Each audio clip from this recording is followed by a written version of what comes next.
right, welcome in. Morning Brew with Jaffe and Razor. This one comes after the St. Louis Blues come to town. The Jim Montgomery-led St. Louis Blues come to town, but the Boston Bruins take it to them. They beat them pretty thoroughly, 5-2 at TD Garden. A lot of good stuff. We haven't had many games like this, Razor, especially lately for this team. So it was a nice one to watch. It was a nice one to analyze. Morning Brew with Jaffe and Razor, as always, presented by Sparks, Sunset Lake CBD, Copeland Automotive Group, and Fazenda Coffee. We'll hit on all those in just a little bit, but for now, let's hit on a 5-goal outburst for the Boston Bruins and not a 1-goal game. How not, it was almost like we took a gummy analyzing this one, Razor. It was mellow, actually. We didn't, or like what I'm doing right now, drinking a Sunset Lake CBD lifted tea. That's what it was like. It had a nice little vibe to it. It did. It was very relaxed right from the start to get that 2-0 lead. It's like it just felt it felt a little different, I guess. And most importantly for the guys, you could see, and they've been really they were positive this morning. We were at the skate this morning doing the morning show. Really positive. It turned into an afternoon show. Oh God. Yeah. Oh yeah. Well, I so sick of this. A good thing too, because by the time the game actually came, I felt like I talked about it about 5 hours. It was like a Game 7 Stanley Cup final game. We talked about this thing so much.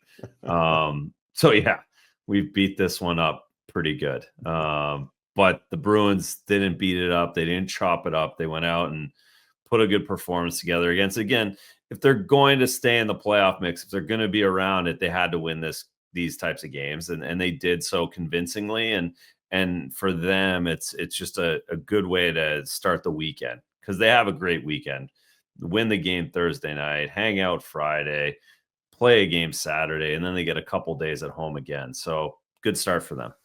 Yeah, and in this one, we've been talking it really last couple of games, at least the Detroit games for sure, maybe a little before that, how unbelievable the third line's been in particular. And even the fourth line started out real well in Detroit the other night, and they've been really efficient in their play, I would say. But and even though the Geeky's been scoring and Steve's has been scoring, we needed the kind of, I think, like the whole line to make a statement, and I feel like they did tonight. Lindholm, Geeky, Steve's, they put up, what was it, 8 points combined? Maybe more, actually. I think it was more. Sorry, more than that. Again, as you know, 8 points sounds right? Well, I thought, it was 3 3 and 2. 3 and 2. Okay, so it was 8 points. So I was right once in a while with math. But they come out, make a statement, and it was the first 2 goals in the first period making a statement. And they did it with their effort, their smarts, their skill. Obviously finish. You're just, it was nice to see them take it to a team that, even though they got outshot in this game, it wasn't like the St. Louis Blues ever, maybe they had a couple of good shifts, but the Bruins never really let them get going. And the top line had a lot to do with it. It did, and they did. And it's just nice I hadn't thought about it until you're just explaining that now, is you get through another game without David Pastrnak, right? And you score 5 goals in that game, and your top line puts it together. And just talking to RC before we got on, it's like Steve's isn't staying on this line. It's going to be Pastrnak, Geeky, Lindholm, but you've got a guy there, and Steve's, who just filled in, and he scored his goal, and he allowed this team to continue to get wins without 88 in the lineup, and that's huge. It's again, it's 4 games now, and they've won 2 of them, and that's pretty darn good. So I'm going to jump to this because you just brought it up, and it got me thinking, and I'm saying, don't do it. I'm doing it. Screw it. It must be the lifted tea kicking in. So let's play the game. Hopefully it's not if, but when the Bruins are healthy. Mm-hmm. Okay. Yeah. If that does ever happen. Geeky, Lindholm, Pasta. Okay. Does the next line stay Middlestat, Zacha, Arvidsson? I mean, okay. How do you break up unless, Jeannot, Minton, and Kastelik, just from an identity type line, that third line that plays a different role. So now you've got Steeves on your fourth line? Yep. Okay. So Corrali in the middle. Yep. Then you've got a threesome of Steeves, Asimont, and Husnudinov. Mm-hmm. And am I forgetting anybody? Because I can forget. Well, you've got the VLs of the world that are. I'm talking regular. Okay. Yeah. Fair enough. But no, what it was, you've got. So I think at this point, you can't take Steeves out. No, and I don't think you can take Husnudinov out. So, and I know you're not taking Corrali out. So there's your subtraction. There's your answer for me. Yeah. If this team ever all gets healthy, that's probably the reality, that Steeves, despite the fact that he puts up another multi-goal game or multi-point game with a goal and assist in this one, he may, and that would be the best tough problem that they have when this team finally gets healthy. Yeah, that's right. I mean, we say this every show. Holy shit, so many injuries, and they continue to pile up. I mean, this Blues team is feeling it. You know, they got a couple of guys back, but then they lost more. It's just crazy. Anyways, back to this game. A game that saw the Bruins start out so much better than in Detroit. Even though they had a couple of good shifts to begin in Detroit, they couldn't sustain it. Here it was all simplistic. It really was. It was straightforward hockey, good breakout hockey. They get the first goal of the game. It is the Steeves goal on a really nice breakout. Jonathan Aspero picks the puck up at his own zone razor, and he breaks it out up the right side. And then instead, it actually looked like he was going to look long, almost cross ice, rink wide, to the left wing side. And instead, he sees Elias Lindholm, post up center ice right at the blue line, the offensive blue line. He hits him with a beautiful pass. Lindholm, it's a hard pass, corrals it with his back actually to the blue zone because he had posted up. And now he's got to decide, where am I going to flick this puck to? Am I going to go to my right, which would be Geekie on the left side, or to my left, which would be Steeves? And he makes a real nice pass from the middle over to Geekie on the left wing side, who had gotten behind the St. Louis player who had jumped over off the bench and under the ice. It ends up being then a 2-on-1, two Steeves who one times it past Binnington. Another one of those plays that if you did it in practice, you'd say that's how it's got to be. That's beautiful. They executed it perfectly in a game. They did. And it's fun to watch those plays happen and develop. They played it to perfection. Lindholm did a great job recognizing the proper wing to go to. Morgan Geekie did a great job bringing everybody to him because he has 20 goals in the season. He can shoot it. He froze Binnington completely and then found the seam to Steeves. And you brought up Aspero. He did a really nice job holding it long enough to allow it to open up. He waited. He didn't panic and put one off the board to chip it in.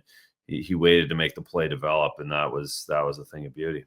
So it's 1-0 about 6.5 minutes into the game at the 11:25 mark. 5 minutes later, Geekie gets his 21st goal of the season. Elias Lindholm with another assist. This is where Steeves gets his second assist of his Boston Bruins career.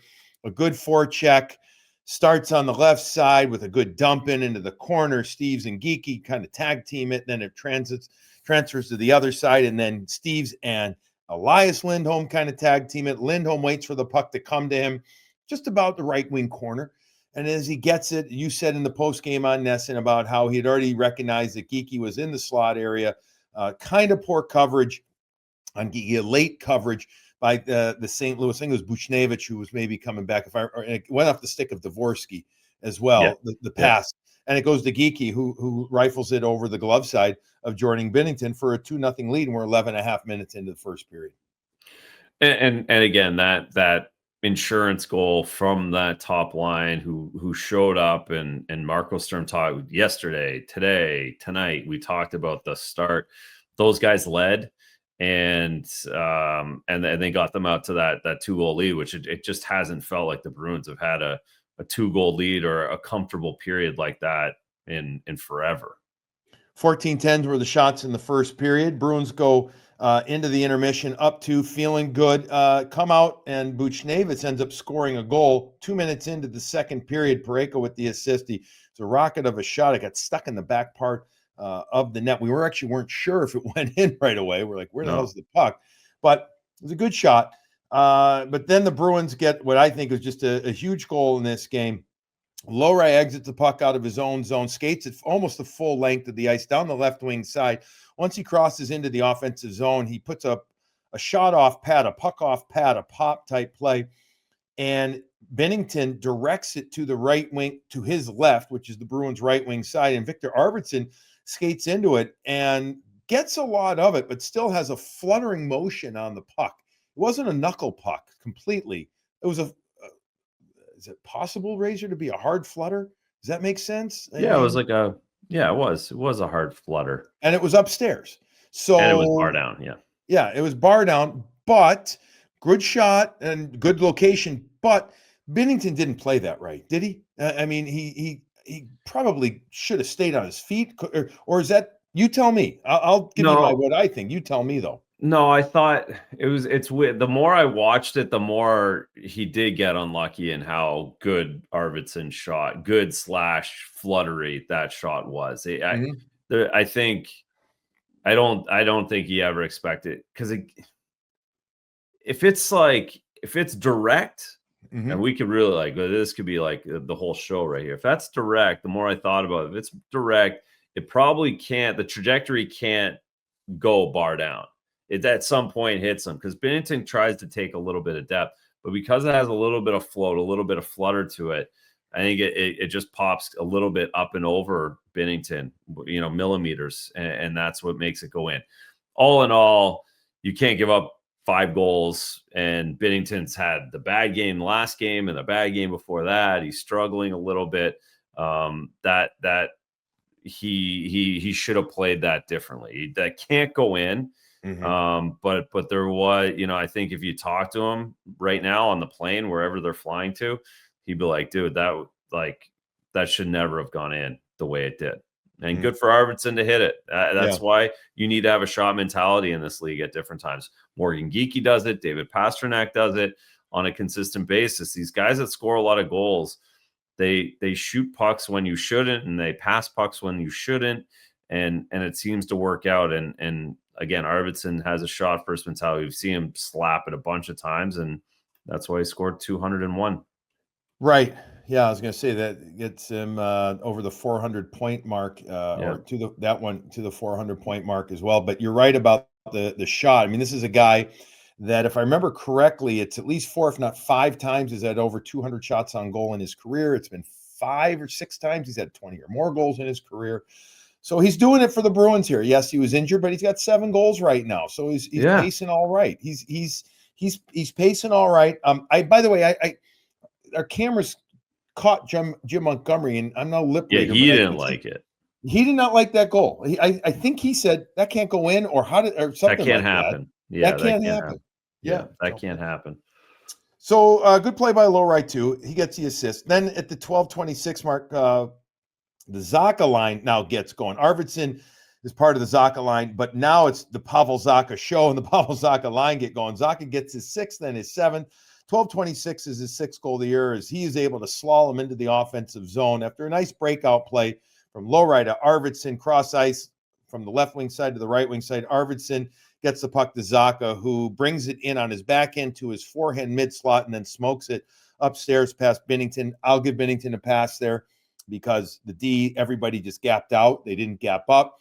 And then with 1 second remaining in the second period, Pavel Zacha and the Bruins on the power play, they had a face-off with 17 seconds remaining in the period. They win it. They move it. They eventually get to the left side, and it's a geeky shot. Beg your pardon, a Middlestead shot that goes off the right shoulder of Binnington, fortuitously bounces to Morgan Geekie, who then tries to hit Elias Lindholm, who's the bumper, but it's really more like a low guy in the slow slot area. Goes off the toe of his stick razor and perfectly over to Pavel Zacha on the right side. Net was wide open. He scored with 0.2 remaining on the clock. Yeah, and that put the dagger in the game. That was it. 3-goal, you can kind of come back and make it close and make it hard on the team, but 5-1's a good one, and that was good on the Bruins to use that power play opportunity at the end of the second to really put the pedal down and put the foot on the throat of the St. Louis Blues and close it out again to make it, for the first time in a long time, just a nice chill period. Yeah. 15-8 were the shots in the second period. St. Louis did have a push early on the Buchnevich goal, and they had some other stuff going, and we'll talk about Korpisalo in just a bit, made some saves, but 15-8 were the shots, but still the Bruins scored the more goals, 3-1 in that period. P.S. Suter scores halfway through this third period to make it a 5-2 game. That's how it ends. Shots end up being 39 for St. Louis because they got 14 in the third and 5 for the Bruins, so they ended up with 27. No, excuse me, 27. Sound like I've been drinking bottles and bottles of beer right now. So yeah, 39-27 end up being the shots. Very few power plays in this game, a low event game. Bruins 1 for 2, the Zacha goal, and then just 2 power plays for for St. Louis as they go 0 for 2, which was nice. The Bruins didn't really give up much. And this was the most penalized team in the league in Boston against the lowest in St. Louis. Go figure. Yeah, so I think, I mean, you kind of deduce yourself a little bit into this watching that Blues team. I haven't seen a ton of it, but watching for 60 minutes, it seems pretty obvious why they're the lowest penalty taking team, because they don't compete that hard. You don't. And they could really care less if they get beat or not. So I think all Bruins fans should, we've been harping on the penalties, but I would rather the most penalized team who's in the fight every night rather than that Blues outfit. Yeah, we didn't see pushback at all, did we? None. If the Bruins are down 5-1, we're getting something. Someone's doing something, and they're going to take penalties. And I think we would again. I know Bruins fans would rather that than what we just saw. Right. I mean, again, they whimpered home. They did. Like once it was 3-1, that Arvidsson goal, like you said, just was the buzzkill. But that's where, Kastelik and Jeannot and Minton would go out there, breathing fire. Yeah, Zadorov's going to take somebody out. Like somebody. He's taking the 10-minute misconduct at that point, for sure. Or at least a calculated hit somewhere. Yeah. And if he gets a penalty, gets a penalty. But this Blues team does not have a lot of jam. Very interesting. Interesting in a not a great way to see that. So I would just say that that's the game wrap there. Before, let me give you a few numbers, and I want to talk about a few things, a few players in particular. Mulroy with 2 assists, Zacha with 2 goals, Steeves with a goal and an assist, Lindholm with 3 assists, Morgan Geekie with 1 goal, 2 assists. He had a good game. He's always having good games, but he was really involved. Victor Arvidsson with 1 and 1. So you really saw the generation of points by the top lines, and this was. You need it. This is the kind of game where, like, guys, go out and do it. Just go out and do it. Get your cookies. Go out and do it. And now you'll feel good. Everybody else will feel good. And it was nice. And talking to some fans there, everybody was like, geez, the Bruins are looking, like solid. I said, yeah. I mean, this is the type of game where if you take advantage of a team's deficiencies, you can make something happen. All right. I want to, after we talk about our sponsors here, got a couple of things to talk about. I want to talk about the play of Jonas Korpisalo. I want to talk about Hampus Lindholm. I thought he had a good game. Söderström, Victor, playing his first game. I want to get your opinion on that as well. And then I also want to ask you about the welcome back moment for Jim Montgomery. But for now, let's talk about our spark of the game. You want to which one of the guys you want to give the spark? Do you want to give it to the first goal? You want to give it to Arvidsson's goal? Where do you want to go with our spark of the game? No, the first goal. I think that was the prettiest of all the goals tonight. And again, we talk so much. They talk so much. Even more so was the start. And they didn't get one in Detroit, and they needed one tonight, and they got it. And it was because of that first goal. It was cool. All right, so Sparks Hockey brings us the spark of the game. Check out sparkshockey.com. For all things Sparks. They've got some great holiday deals, bundles. They've got everything you could want for the best at-home skate sharpener, the NHL's preferred at-home skate sharpener. And speaking of the NHL, you can get your favorite team logo. Hopefully it's the Bruins, and you can put it right on there. So you got a really snazzy looking Sparks sharpener. I'm going to go downstairs and take a look at Jake's skates when we are done recording this, and probably hit up the Sparks on there. So thanks to Sparks for providing us with the spark of the game. Let's talk about Sunset Lake CBD. I already said that I'm drinking just a regular lifted tea right now. You want to go to sunsetlakecbd.com/morning brew. Use the code BRU20 for 20% off the site wide. Whether you want to get a lifted tea, whether you want to look for their sleep gummies or their good night gummies, they got two different kinds. If you want just some regular CBD, I tell you what, the regular CBD Razor, it's good if you got a stressful day going and you want to just pop one. It doesn't do anything except just all of a sudden, half an hour later, you're like, I feel nice. Body doesn't ache. I got knees, I got back, I got this, I got that. It works beautifully. So check that out. And as Razor and I can both attest to, it works with our dogs, both Mila and Cooper, using some Sunset Lake CBD products at the right time. So go check out sunsetlakecbd.com/morning brew. Use the code BRU20. Razor, tell us about the Copeland Automotive Group. I mean, I've known Todd since I was 18 years old. I absolutely love the guy. Good Boston kid. And what a business he's built. But you've done your cars for them. So you tell us about Copeland Automotive. I have. They're the best. Last two, I've gotten 3 cars. My last 3 cars. I'm not a car guy. I drive a Prius, as most viewers know. And if you're new, you've just found out that I've had 2 Priuses that both had over 150,000 miles on them. I don't care about cars. My wife has had a couple Tahoes now from Kopi. We just got a new one a couple months ago, or a month ago now, and it's unbelievable service, unbelievable people there. They love hockey, they love the Bruins, but more importantly, they love treating customers great. So they're the best, easy to get to, and they'll get you whatever you need. They'll figure a way to make it happen, and that's why I love it. No BS. All right, go check out. You can count on Copeland.com. They got Toyota, Chevrolet, and Subaru dealerships. Count on Copeland.com for details. And lastly, Fazenda Coffee, just the best coffee you can find. FazendaCoffee.com and /morning brew if you want to get the hats or the clean canteen. If you want to do the bundle, they got it for $75, a bag of coffee of the morning brew blend, the canteen, and a hat. FazendaCoffee.com /morning brew. Great holiday gifts. You want to gift somebody stocking stuffer written all over this one. This coffee is so good. And again, Razor, they got so many different blends. It's a great call. Buy a couple of them. They also have like coffee clubs, you can buy, and then they'll ship them out. Unbelievable customer service. FazendaCoffee.com /morning brew. Let's talk about the play of Joonas Korpisalo in this one. A very solid game. Named first star in the building.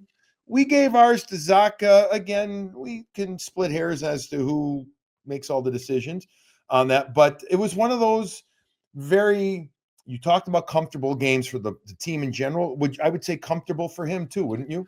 It was, and a big one for him personally. He'd lost 3 in a row personally. It had been a few weeks to get a win, and the last 3 games, not good starts to his game, getting behind the 8 ball right away. Not necessarily on him, but when it happens 3 times, it becomes a pattern for someone personally. And this one, I thought he was solid right out of the gates. He made a few big saves early on in the game. When it was 1-0, he allowed it to get to 2. And then when it was 2-1, he allowed it to get to 3 and 4 with you said St. Louis had a push early in the second period there. He was rock solid, and then the game got easy for him at the end. And that's the beauty of allowing your team to get ahead. But for Joonas, just a big win in the middle of a week where he's got a home start. He really doesn't have to play again for 2 weeks if he doesn't get a win tonight. Now he gets a game next week because they'll find a way to get him back in the game with how good he played while they're on the road in St. Louis and Winnipeg and Minnesota. And that just frees everybody up. It frees Jeremy up. It frees the coaching staff up. It frees Joonas up, and you don't lose 4 in a row as a goalie. So really good for him to have that win tonight. He'll sleep well tonight. He had a couple of great saves in the game, but the best one, we agreed on this, not arguably, the best one was a save he made right before Pia Suter scored the second goal of the game, the third period goal for the St. Louis Blues. And I'm blanking on who that was right toe. It was the puck came from his blocker side, and wasn't Neighbors, was it? That's who I was gonna say. I was saying Neighbors. So yeah, so maybe it was Jake Neighbors. All I know is that, by the way, I like Jake Neighbors. I like the way he played in this game. He was one of the few players on St. Louis that I noticed. He had 3 shots on goal and 5 hits. But the puck comes and it's a deep. He's low in the slot, and Korpisalo makes a right pad, but it's really more like a right toe save, Razor, that he flicked out that leg so quick. I mean, spectacular. Unfortunately, the puck goes back around net eventually, and it goes to Suter, who was able to put it upstairs on him. But that reactionary save was just gorgeous. It was a great save, and basically you just have to edit out the 3 seconds after it and take advantage of the great save. But it reminds me of like when guys block a shot and they get hurt with the block shot, like they go diving across, they block it, they get hit in the guts with it, and they're kind of lying on the ground, and then the guy passes the block shot for a one-timer over on the other side and they score. That's what that one kind of was. You're like, they put so much effort into all of that and you still get scored upon. That's why hockey's a great game. Yeah. Yeah. It just kicks you right in the guts. Right in the nuts. Right? Yeah, exactly. I mean, it's just you're never comfortable in this one. Yeah, but that's a highlight reel save that he made, and sometimes the game isn't fair, but I like the way that he played. I thought his presence was great. I thought he's, the old not cliches, but saw the puck well. I thought he attacked beautifully. Again, I'm seeing stuff from a forward's perspective or whatever, just a non-expert from the goaltending side, but I thought he was very efficient all night and quietly. I get it why they gave him the first star in the rink. With 39 shots his waist, that made 37 saves. Very deserving. Yeah, it was. And again, it just comes for him. Again, we talked, the guys that aren't worried about the stars. It's you're worried about that effort and for Jonas, he gets himself back in the mix. You really don't want to go 4 weeks without a win. That feels like a long time. All right, Hampus Lindholm played real well. 24 minutes, 24:01 to be exact. No points. He had -1 in this game. Just 1 shot on goal. But I don't know. I thought there was something about his game. I don't know if you felt the same way or not. I noticed him a lot. I felt like he was very active, and he led them in ice time, not just for defensemen, but for everybody. Nikita Zadorov played 22 minutes. He got a little more time. Obviously on the PK, Hampus gets more of the extra time on the power play. But by the way, I'm telling you, I said this to you at the game. I would not be bummed one day to see Zadorov given him some power play time. I wouldn't. There's just something about him and the way he would just hammer it. He would. He would hammer away. And I mean, I know it's a different thing, and I'm not being flippant about it here. I want to keep him fresh for PK and everything, but it wouldn't bother me if they gave him a chance like on second power play. It wouldn't. Just to see, simplify it, get it, move it, shoot it, that type of thing. With that said, Hampus, what'd you think? Did you agree that this is like a perfect game for him. It's kind of free flowing. The pace was up, not in the pace of like up and down the ice, but not a lot of whistles, just rolling shifts over. The guy can skate forever.